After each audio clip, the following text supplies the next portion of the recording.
سلام بچه‌ها، به کانال من خیلی خوش اومدین. من اومدم با یه طراحی دیگه از 5 تا ایده طراحی قسمت دوم. لاکشل زمینمون که آیس هستش رو اجرا میکنیم و با آهنربا میگیریم. توی این قسمت میایم با یه دونه قلم داتینگ یه لاکشل آبی و وسط زمینمون اجرا میکنیم، جمعش میکنیم، میذاریم داخل دستگاه خشک بشه و با یه لاکشل مشکی دورگیریش میکنیم. این طرحی که ما داریم میزنیم یه طرح چشمه. من دور تا دورش رو مشکی زدم، حاشیه‌اش رو فید کردم و یه خط صاف وسط چشمم کشیدم. بعد از اینکه کامل شد گذاشتم توی دستگاه و با یه لاکشل طلایی دور حاشیه مشکیشو کشیدم و با لاکشل سفیدم میام این دندونای سفید و دور تا دور چشم میذارم. همین کار رو ادامه میدم. هرچی بالا و پایین تر میره این نقطه های ما بزرگتر میشه. همونطور که توی تصویر دارین مشاهده میکنین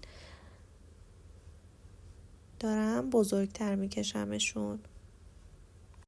بعد از اینکه رفت داخل دستگاه خوش شد، من با یه لاکشل ترکیبی میام یه سایه هایی رو اطراف چشم میزنم که اون حالت تیره و روشن رو به همون بده، یه افکت سایه زیر چشم و بالای پلک بندازه.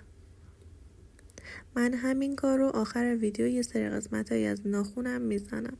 با قلم آمبره میایم یه قسمت هایشو فید میکنیم که مرزی نیفته.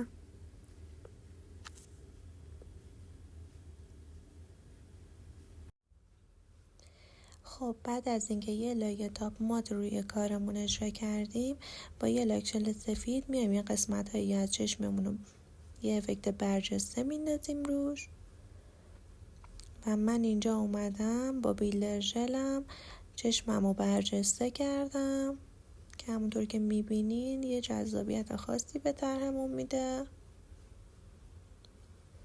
و بعد از خوش شدن میام با لاکشل طلایی بین مرزهای نقطه‌های سفید رو پر میکنم.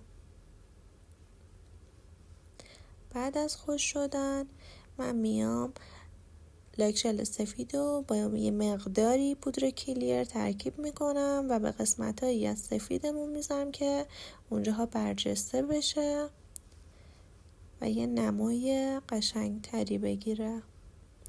و در آخر از همون لاکشلی که اطراف چشم زده بودم و فید کرده بودم میام یه قسمتایی از ناخن مجدد میزنم که اون حالت سایه و روشن رو روی چشممون بندازه.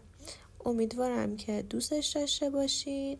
خیلی ازتون ممنونم که تا اینجای ویدیو منو همراهی کردین. کانال یوتیوب منو سابسکرایب کنید، زنگوله رو روشن کنید. مرسی.